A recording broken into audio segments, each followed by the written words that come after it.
You're listening to a 3CR podcast created in the studios of independent community radio station 3CR in Melbourne, Australia. For more information, go to allthews.3cr.org.au. Evil minds that plot destruction,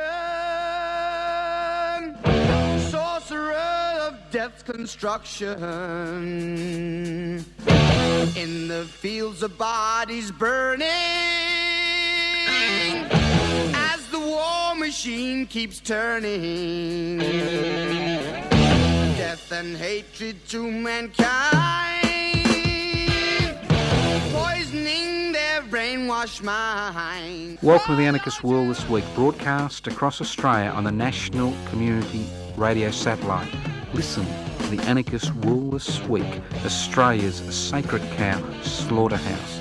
Listen to analysis of local, national, international events. Listen to analysis you'll never hear anywhere else.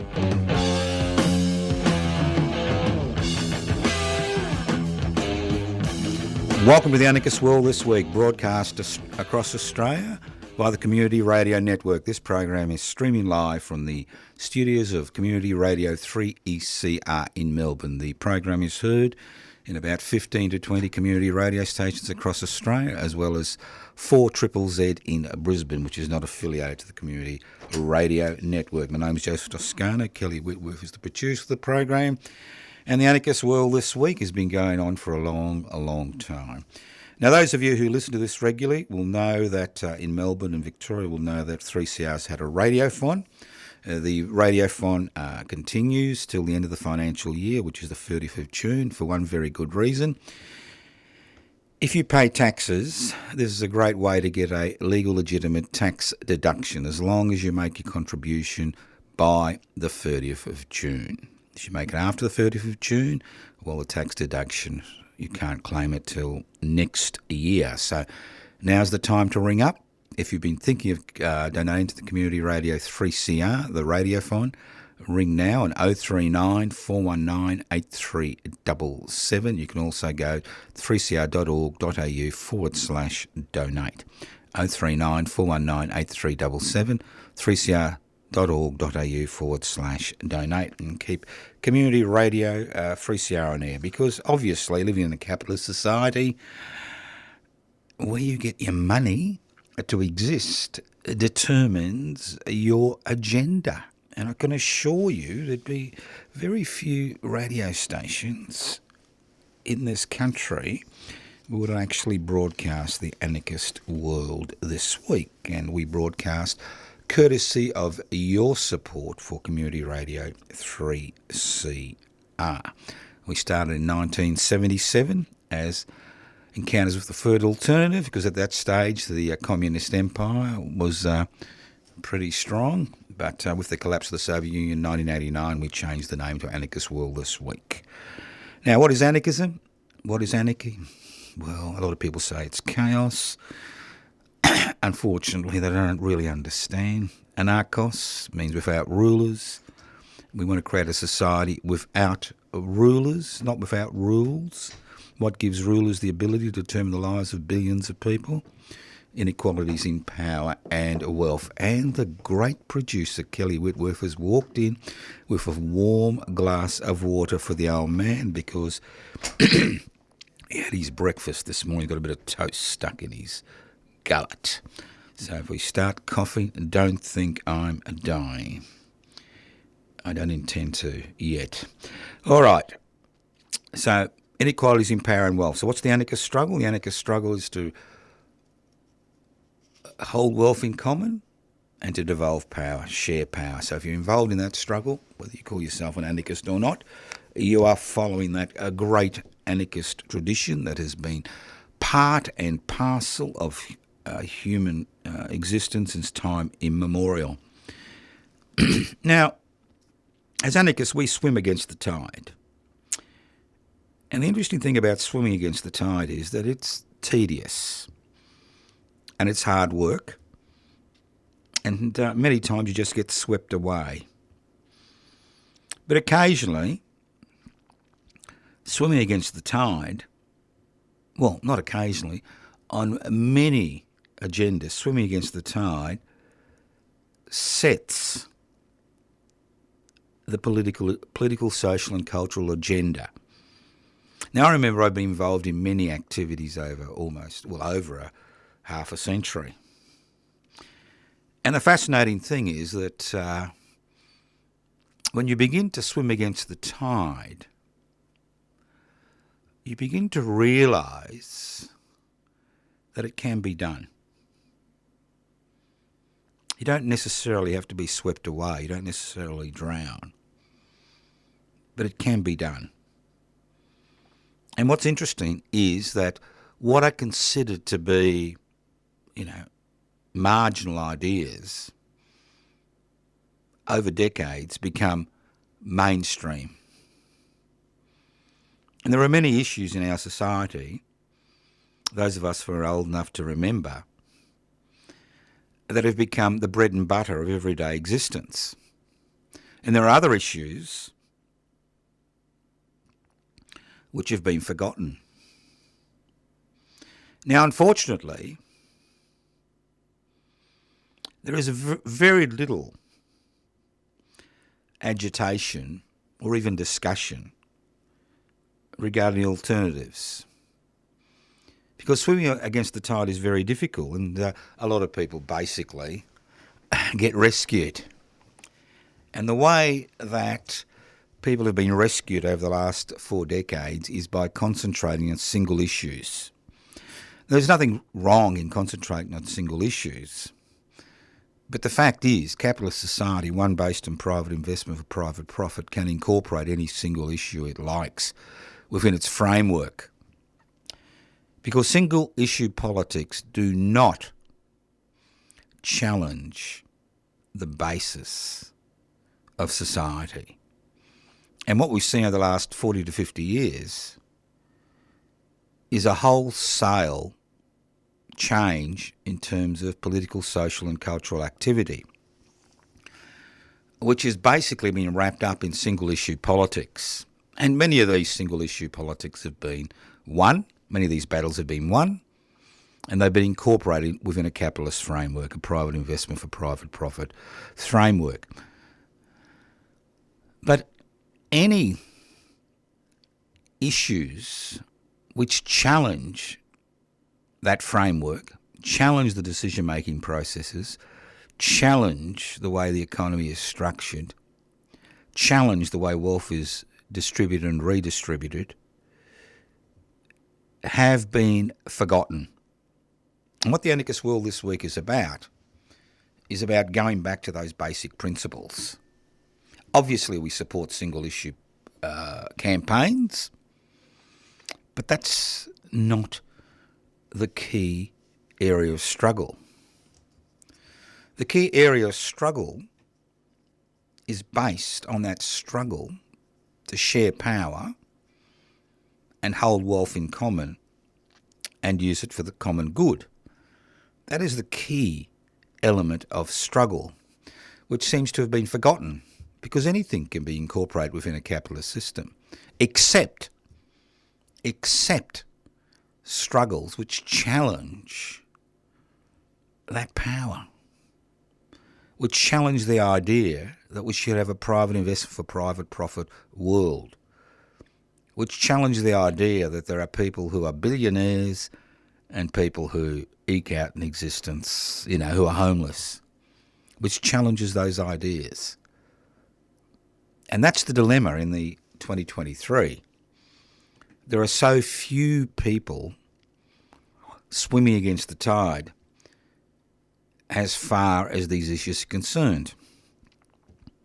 I'll give you an example. Currently, the big debate in the land of Oz is housing.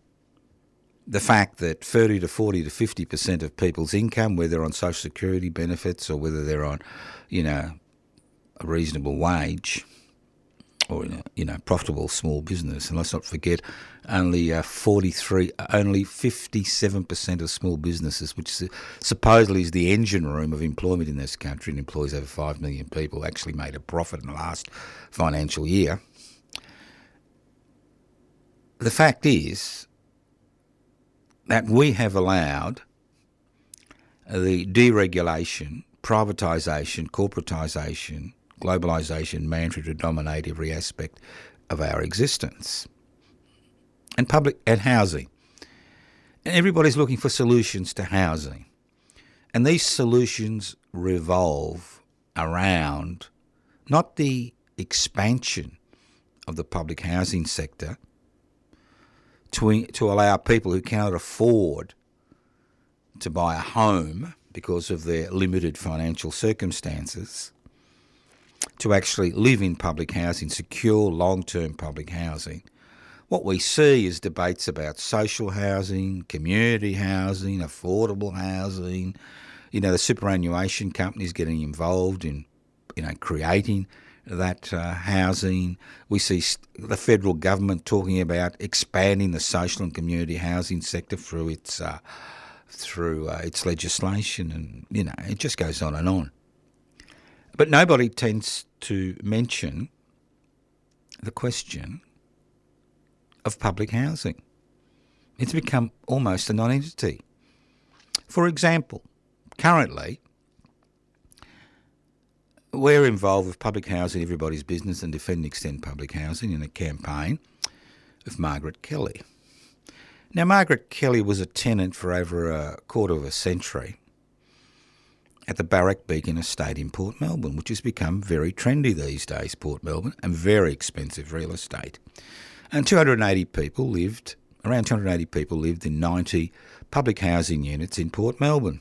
Now, the state government, in its wisdom, decided that it was going to redevelop this site, not as public housing, but give the land over to a private developer who would then build 100 community homes and 250 private homes, which the developer would then sell to make a profit.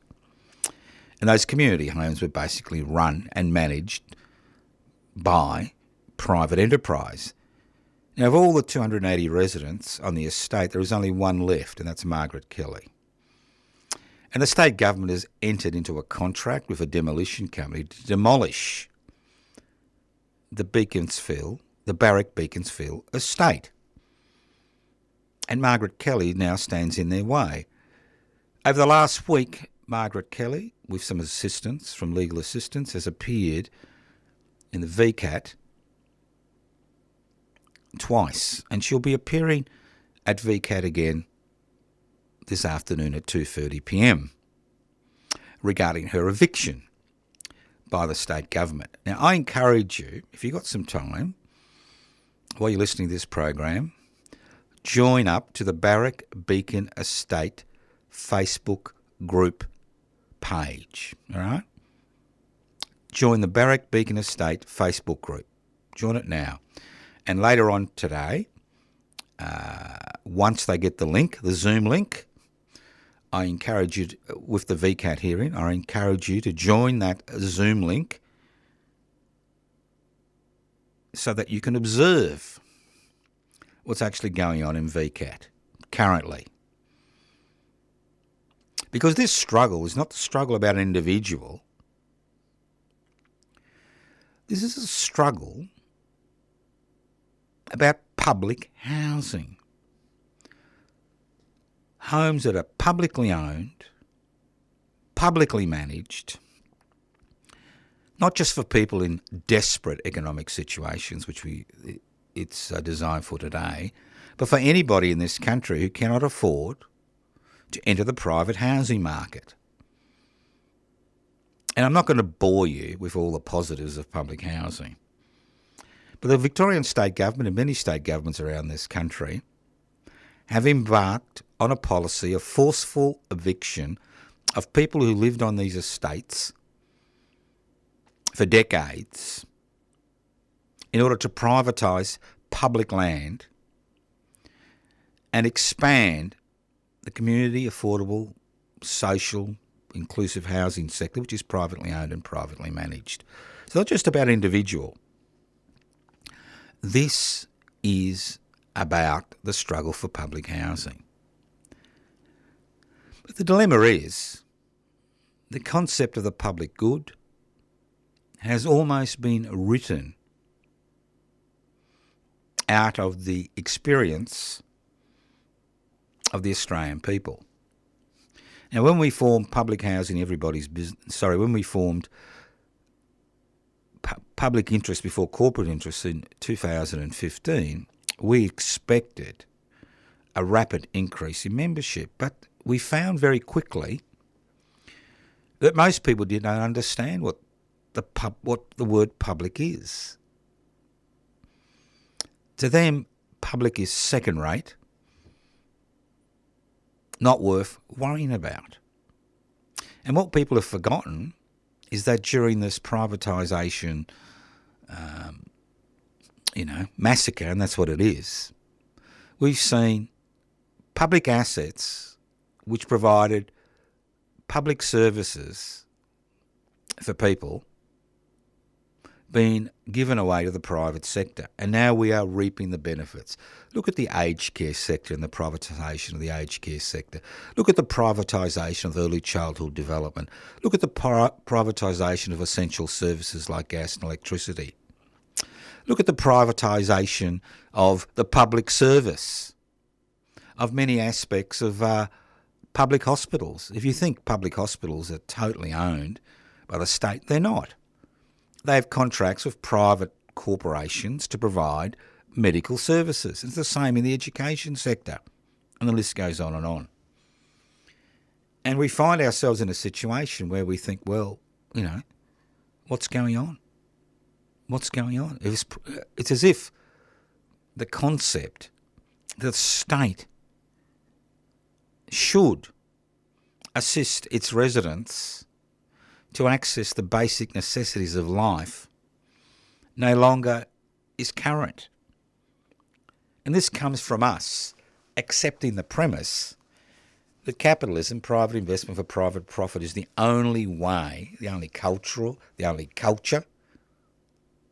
the only economic system, the only type of management that can actually provide for human needs. Well, it can't. So if you're swimming against the tide, keep swimming against the tide. Some of us will be swept away, some of us will drown, but some of us will succeed, and we will be able to change things. That new world in your heart will not come about through social media. And it won't come about by continuing to be a member of the somebody should do something about that tribe or, the Gunner tribe. Human history shows us that it's feet on the ground that ultimately win struggles. And it's important that we continue to push for change. And if we're swimming against the tide, so be it. There's always a cost. There's always the chance of success. You listen to The Anarchist World This Week, broadcast across Australia via the Community Radio Network. This program is streaming live on 3cr.org.au. The program is podcast. You can access the podcast by going to 3cr.org.au. And just in case you live in Melbourne and you're interested in the public housing struggle, every Thursday from 12 till 1, we meet for a vigil on the steps of the Victorian Parliament House. And that'll mean the 29th. And it goes on and on and on. It's been going on for 8 years, and it will continue to go on, irrespective of whether we're swimming against the tide or not, because ultimately we will win this struggle. Because ultimately it's not the private sector that is going to solve the issue of housing, access to housing. It's tried, it's failed, and it will continue to fail. Now, I don't know if many people understand the concept of dual power. What gives a sovereign nation state the ability to survive is a monopoly on the use of force. It's very simple. A monopoly on the use of force. Whether that monopoly is through a parliamentary system, a representative democracy as in Australia, whether that monopoly is through a dictatorship like in North Korea, or whether that monopoly is a fusion of an autocratic leader holding so-called democratic elections, as we see in Russia and Turkey, and the list goes on and on. But the dilemma is that a state can only function if it enjoys a monopoly on the use of force in the area it controls. That is the definition of a state.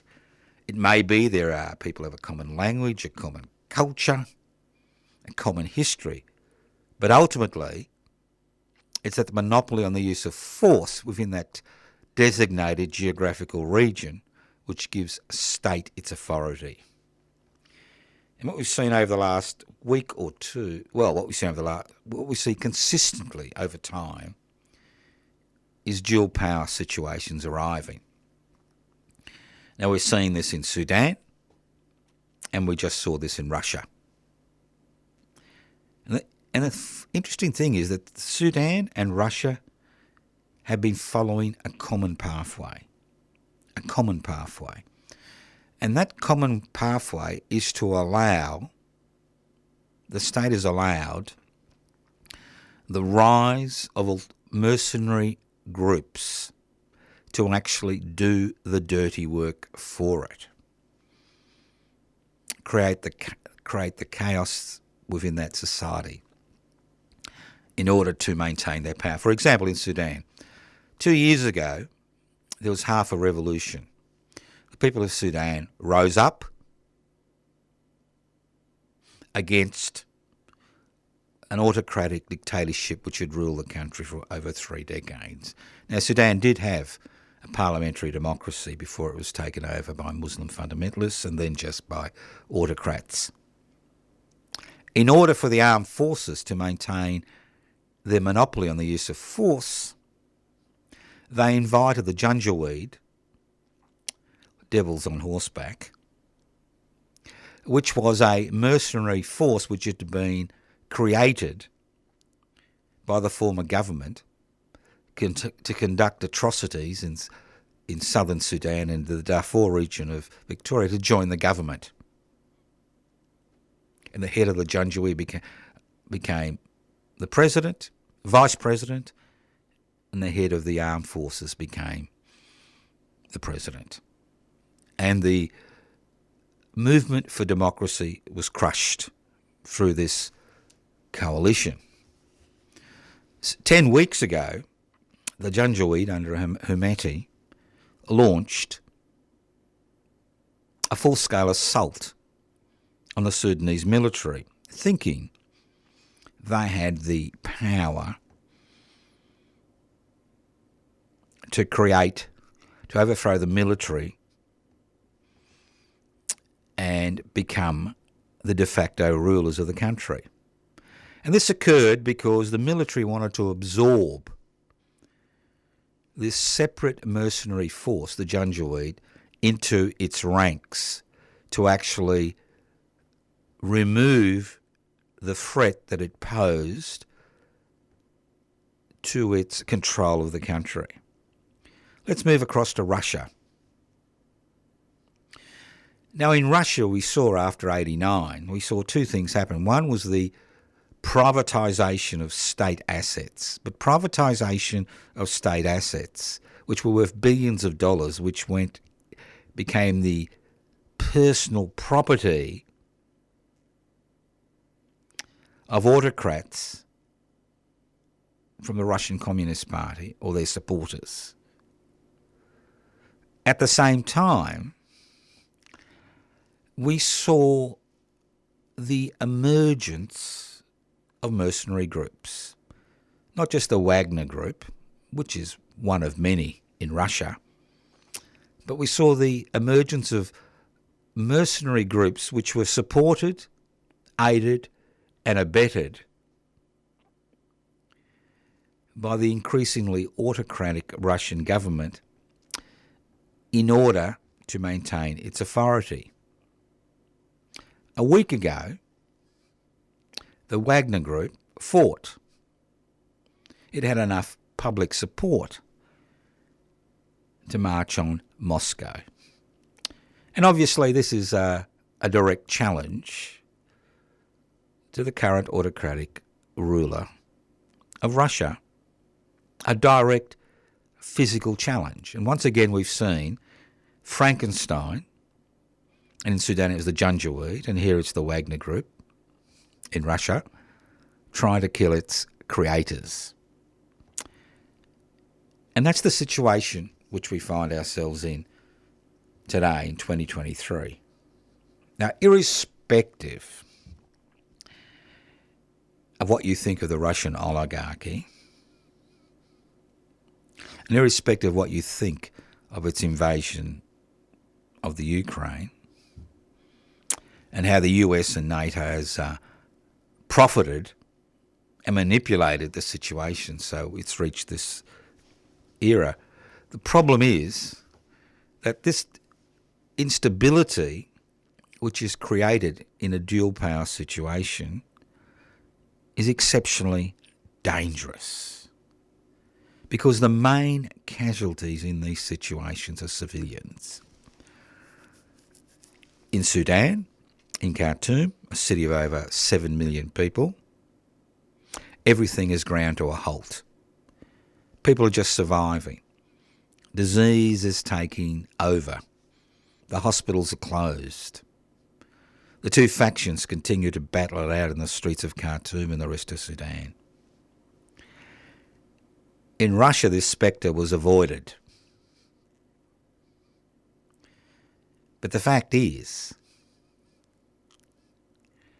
that when you see nation states creating groups to conduct black operations, and the United States does exactly the same, it's the beginning of the end of that sovereign nation state.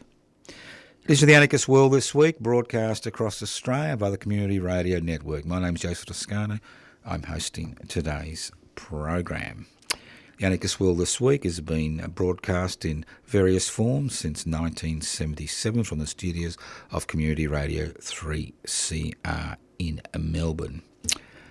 Gross hypocrisy. Great word, hypocrisy, isn't it?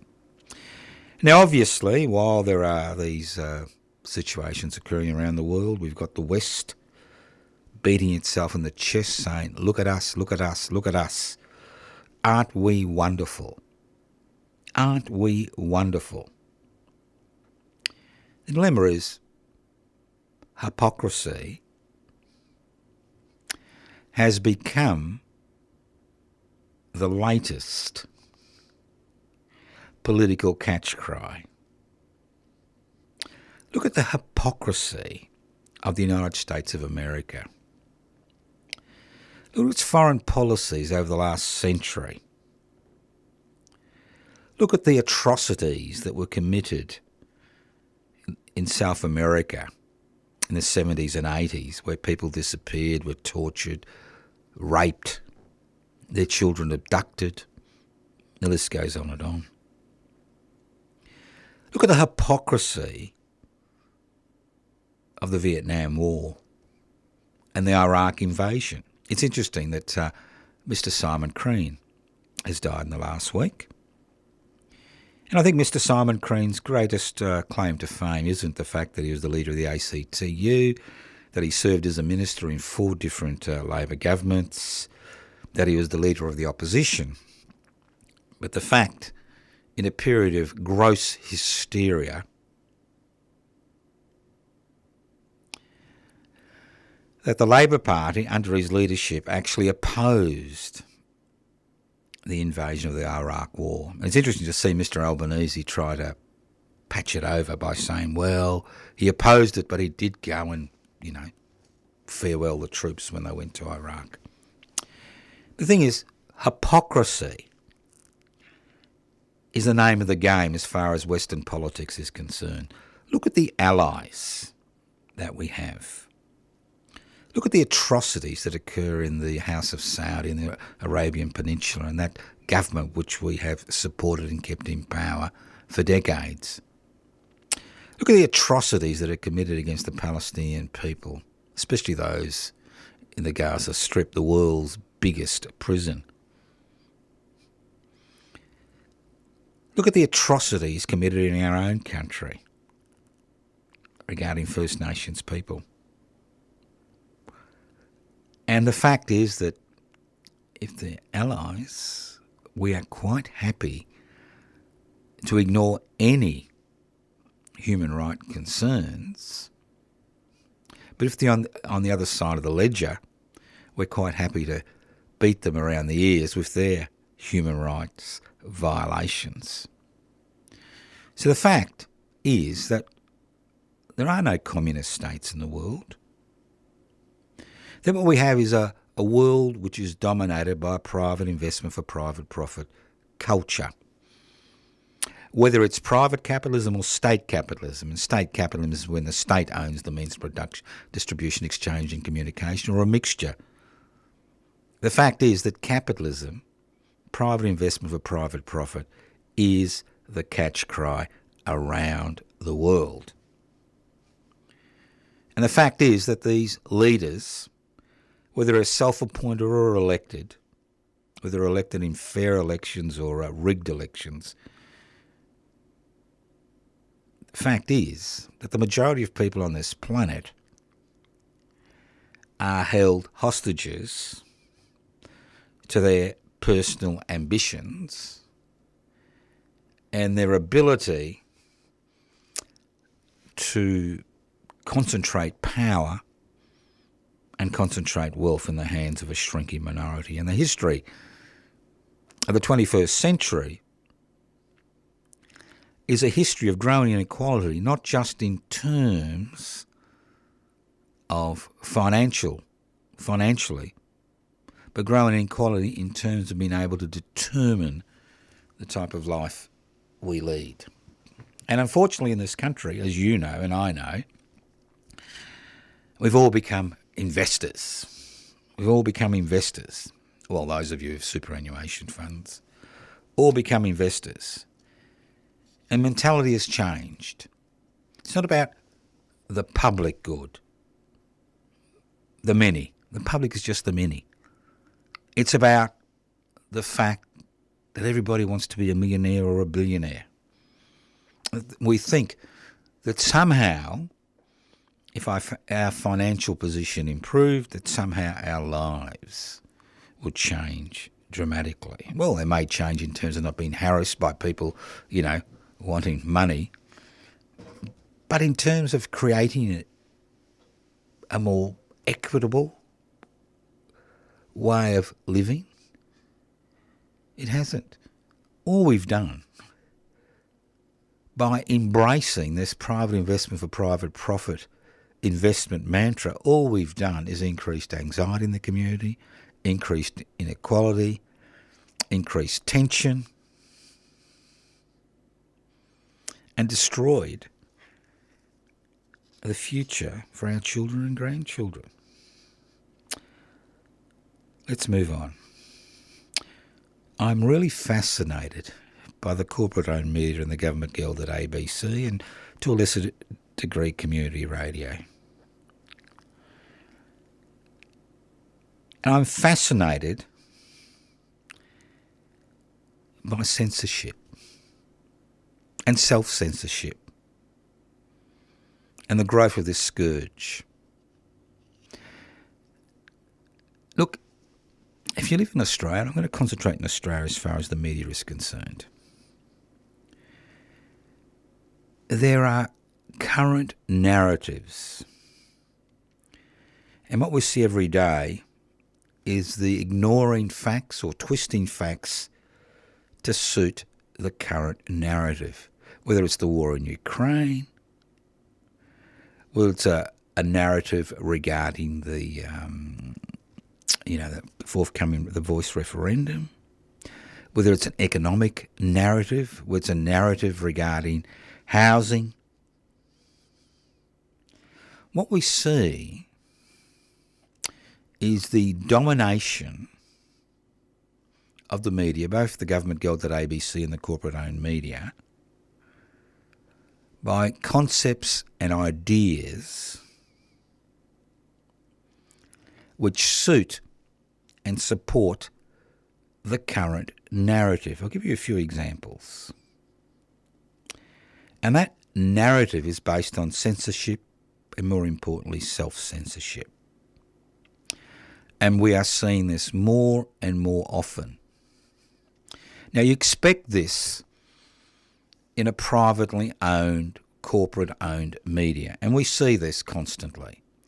Whether it's social issues which suddenly become unacceptable, whether it's economic issues, we see the privately owned media twist the facts, ignore facts in order to augment their profits and support the current narrative about regarding private investment for private profit as being the only mechanism via which society can function.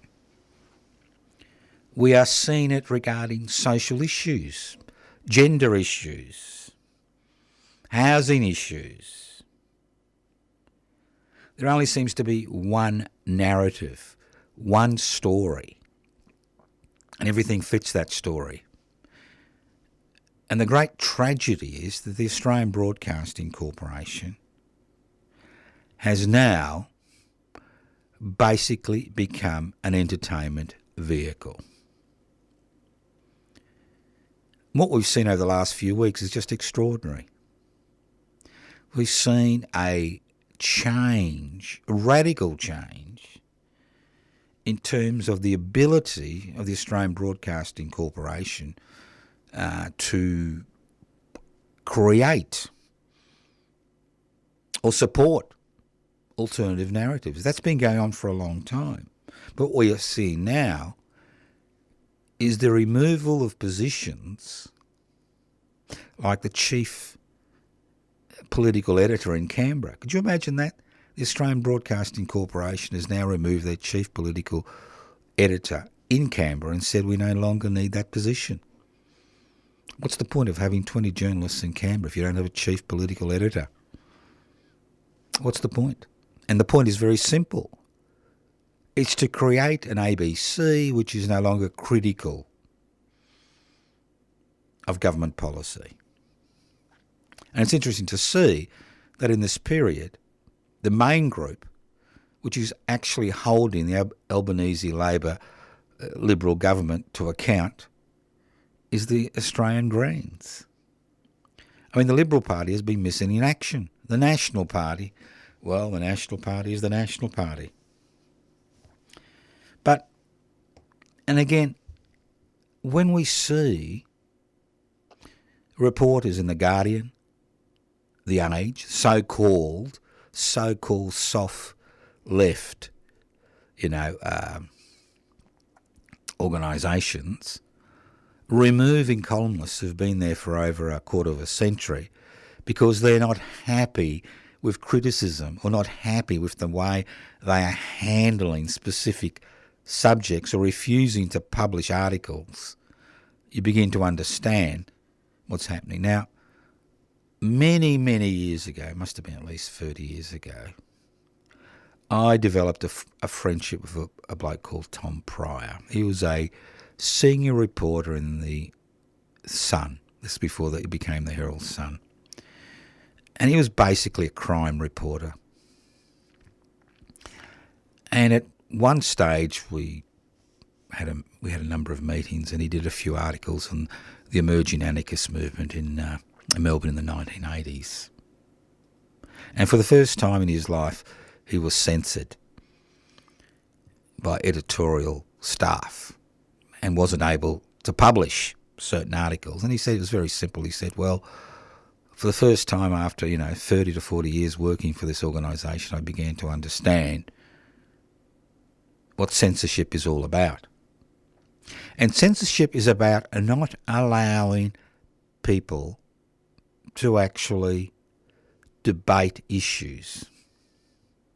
It's about allowing the book burners to take control.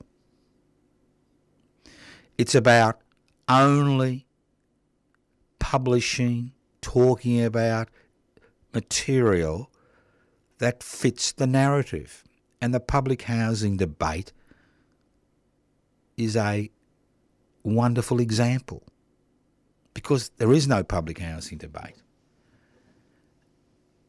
And the transgender debate is another wonderful example.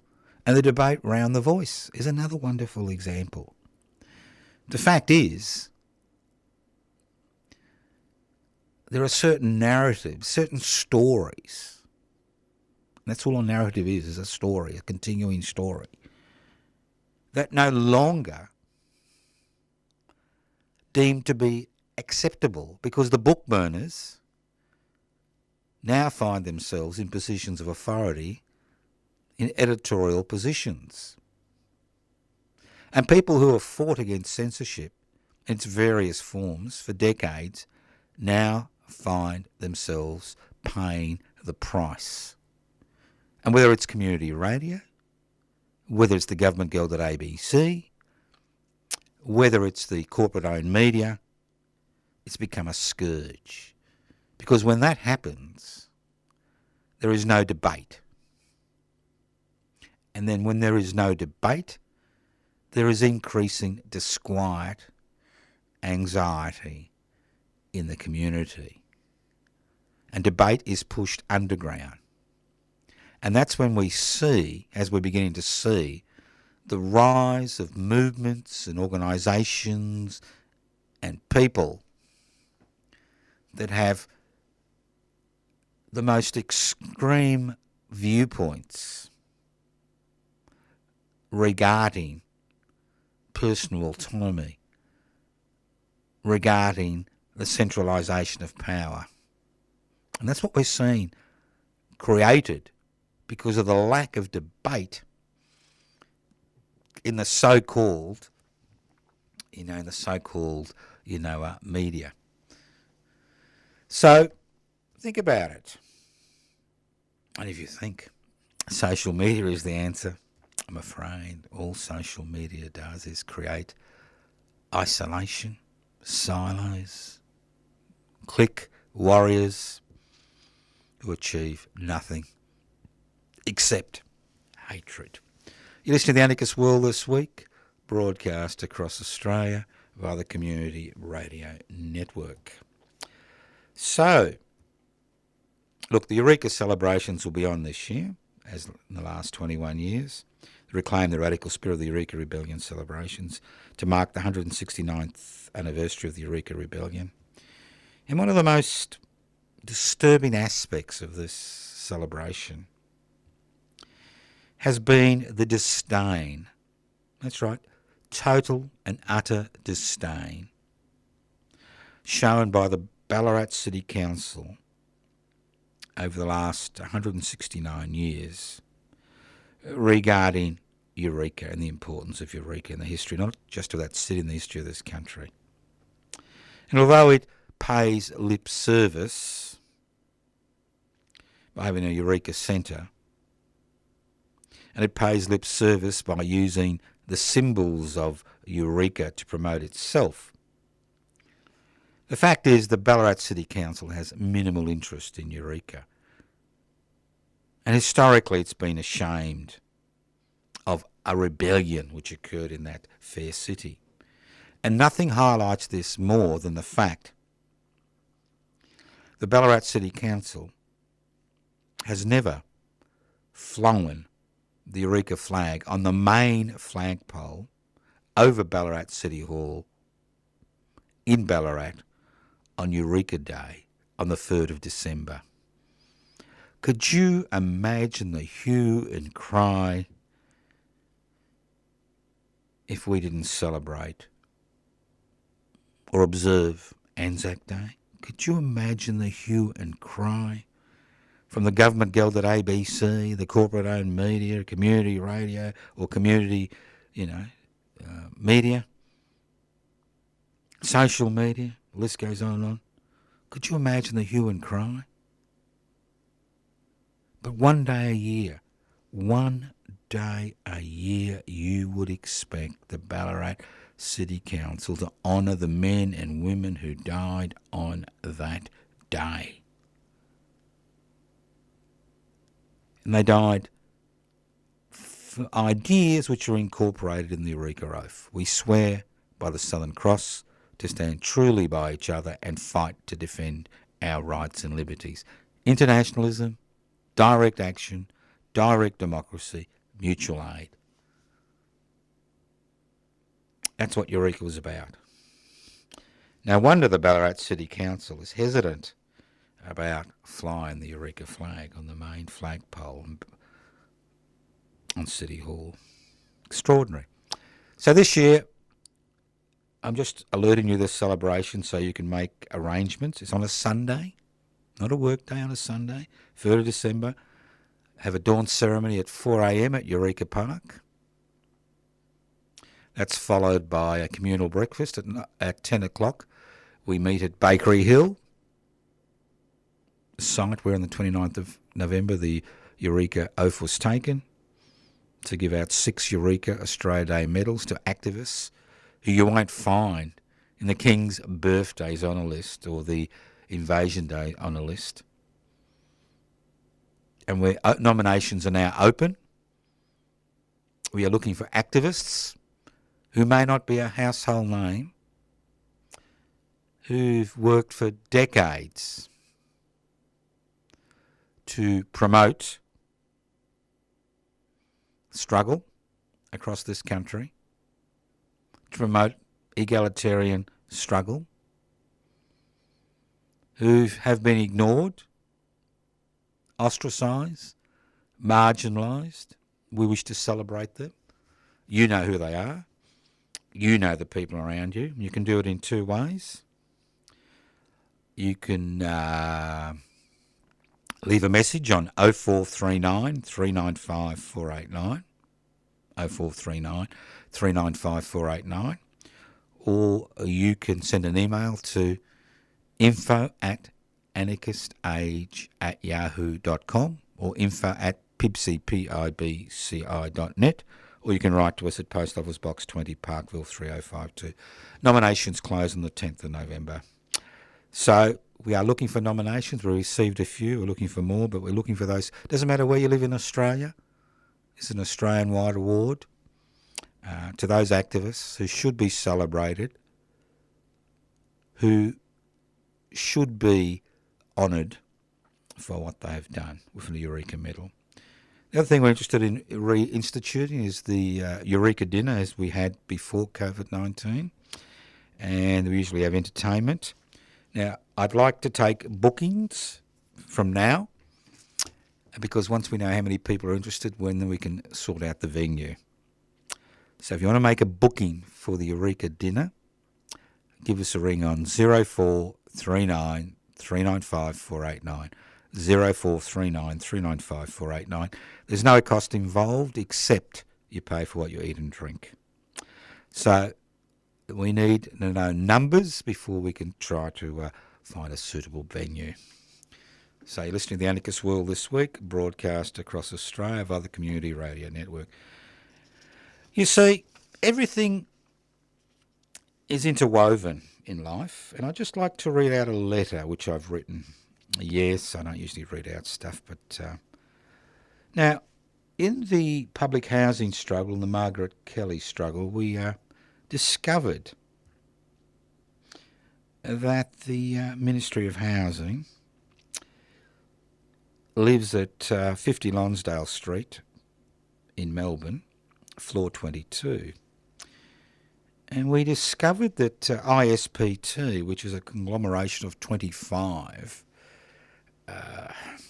superannuation companies, it's an investment, a vehicle for over $1 trillion, and which has these superannuation contributions of over 5 million Australians, actually owns that building. And we discovered, with your help, that they've got a human rights section, a policy. So the thing is, when you're involved in a struggle, you've got to look at all aspects of that struggle. You know, you may have a protest, you may have a vigil, you may turn up in court, But you've got to look at all aspects. But another thing is we need to follow the money trail. It says, Dear Chair ISPT, I'm writing to you as convener of Public Housing Everybody's Business and Miss Margaret Kelly, a 68-year-old pensioner who has lived in the Barak Beacon estate in Port Melbourne for over a quarter of a century. Ms Kelly will be forcefully evicted from her home in the next few weeks as a result of the actions of one of the co-tenants on level 22 of the building ISPT owns at 50 Lonsdale Street, Melbourne. It's ironic, an organisation which incorporates over 25 superannuation company, who manages over $1 trillion of around 5 million Australian workers' hard-earned superannuation contributions, is happy to provide shelter to an organisation, the Victorian Department of Families, Fairness and Housing, DFFH, which is hell-bent on forcefully relocating thousands of Victorian public housing tenants in an orgy of privatisation of public housing stocks in Victoria. Instead of embarking on a retain, repair, reinvent policy as far as public housing sector in Victoria is concerned, successive Victorian state governments have abrogated their responsibility to some of the most vulnerable members of the Victorian community by outsourcing their responsibility to the private sector. Community, social, affordable, inclusive housing is privately owned and privately managed. Public housing is publicly owned and publicly managed. Public housing tenants are now paying the price for these policies. Considering the tragic state of housing affordability in this country, the Victorian State Government's current housing policies do little, if anything, to address the problem. An expanding public housing sector introduces competition in a marketplace that is dominated by the private sector. Growth in the public housing sector puts downward pressure on rents and decreases price at the lower end of the residential marketplace. Increasing public housing stocks provides security for tenants and their children. This increases social cohesion and decreases crime in the community. Public housing goes a long way to addressing the problems created by the deregulation, privatisation, globalisation and corporatisation mania that has dramatically increased inequality in Australia. I realise ISPT and the board works within a legislative framework that makes it difficult for you to address the issues I've raised, but you do have the ability, as ISPT owns 50 Lonsdale Street, Melbourne, to decide through your management partners who is a suitable tenant. Considering ISPT adopted a human rights policy in 2022, you have the ability to decide who is a suitable tenant. Interestingly, ISPT states in the policy applies to all directors, employees and independent contractors of ISPT and activities of the ISP Troop, including ISPT Operations Proprietary Limited. We also expect our business partners, including our property management companies and suppliers, and joint venture partners to comply with this policy. We are committed to working across our value chain, including our tenants, to promote continuous improvement in this regard, both in relation to their own operations and business relationship, such as suppliers. I believe your human rights policy gives you the legal right to discuss the Victorian Government's housing policies with the Honourable Colin Brooks MP, Minister for Housing and Multicultural Affairs. Hopefully, your intervention, plus the intervention of other organisations in Victoria, will see the Barak Beacon estate in Port Melbourne retained, repaired and expanded as public housing. You and the board realise most workers will never have enough money in their superannuation fund to see them through retirement. Unfortunately, superannuation does not address the most important component of retirement, housing security. Whether this occurs as a result of having enough disposable income to buy a home during a worker's lifetime or by having the ability to access secure public housing where you only need to pay 25% of your income to secure a roof over your head. I'm sorry for taking up your valuable time, attempting to secure millions of workers' retirement futures in a marketplace dominated by an increasing profits irrespective of the human, social, environmental cost mantra, where ethical and moral concerns are secondary must be difficult. I wish you and the ISPT board all the best for the future and hope you can assist the Margaret Kellys of the world who, through no fault of their own, find themselves ostracised and marginalised in a world bereft of ethical and moral standards. Yours sincerely.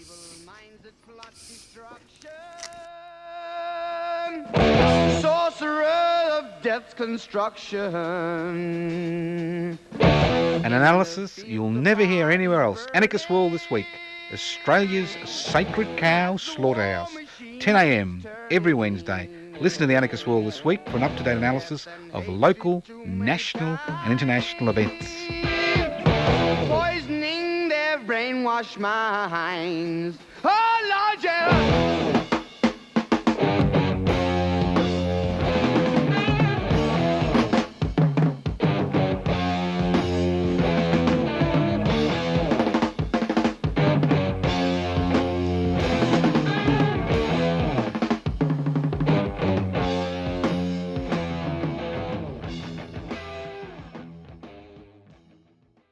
You've been listening to a 3CR podcast produced in the studios of independent community radio station 3CR in Melbourne, Australia. For more information, go to allthews.3cr.org.au.